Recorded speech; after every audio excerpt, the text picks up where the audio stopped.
Hello सांग माने मु आज स्टूडेंट्स मान उद्देश्य किसी कहबी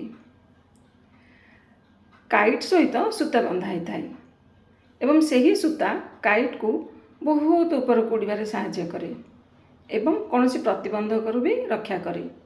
बेले बेले राइट को आने लेफ्ट को आने ऊपर को निए तल को निए किंतु समटाइम्स काइट फील करे जे सूता मते बहुत नियंत्रण करुच्ची एवं यही सूता पाई मुझे चाहूँगी से ऊपर को जापर ना मत स्वाधीन मिलूनी तेणु सी कौन करे जदि सूताटू छिंडी जावाई चाहे ताहले से कौन करे किसी समय ऊपर को उड़ी पारे बट किसी समय पर ता परवर्ती मुहूर्त सी खसी कौन सी गछपत्र रे चिरा फटा ही लगी जाए कि तले पड़ जाए जिते कि काइट्र कौन वैल्यू न थाए।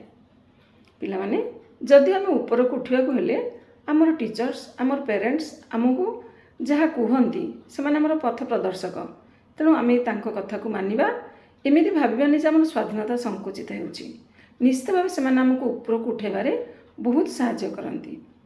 द्वितीय कथा कहबी पिला माने आमको लाइफ रे केतिकी शिखिला केतिकी पढ़िले आम गुरुत्व नहीं केतिकी शिखिले ताहा होची लाइफ रे बहुत इम्पोर्टेंट एवं केतिकी पढ़ी ताकू मन रखिकी ताकू आमर प्रतिदिन कार्य लगे पारिले भल मनीष हबारे आमको साहाय्य होला सेतबेले पढ़ार मूल्य रहिला।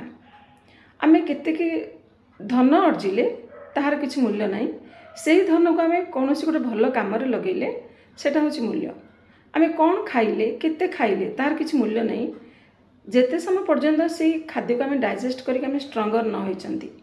मु या कहबार अर्थ होला जे आमे जहाँ करूचनी ताकू जदि आमे सदुपयोग करिबा ताले आम लाइफ रे ता बहुत काम रे आसे। आ गोटे कथा कहबी जदि आमे शिक्षा को जदि शिक्षा रखिबा बट संस्कार नथिबो से शिक्षार किछि भी मूल्य नहीं। जदि आम पाखे पेशा अच्छी पेशार निशा नहीं ताहले तार भी किछि मूल्य नहीं।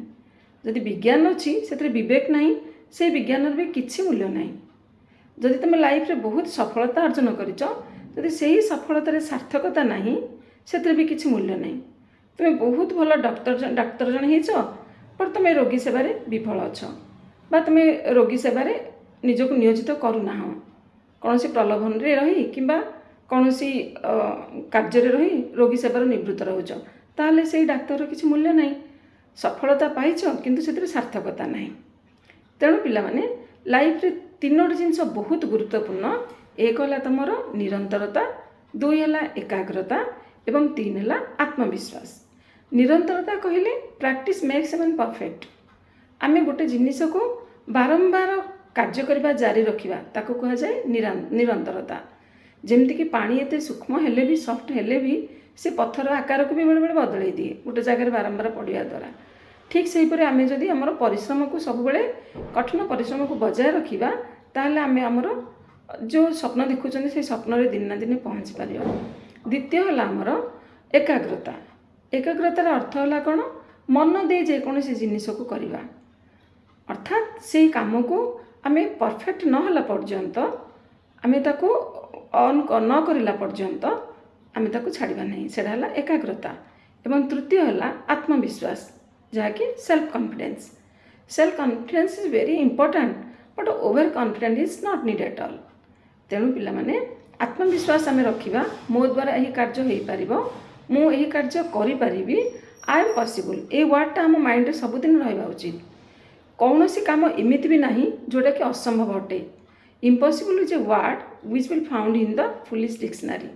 तेणु पिला माने सबु जिनिस आमे करि परिबा तापे हमको कठिन परिश्रम दरकार अध्यवसाय दरकार एवं आमर गोल रे पहुँचवा रही पिला माने बाय बाय।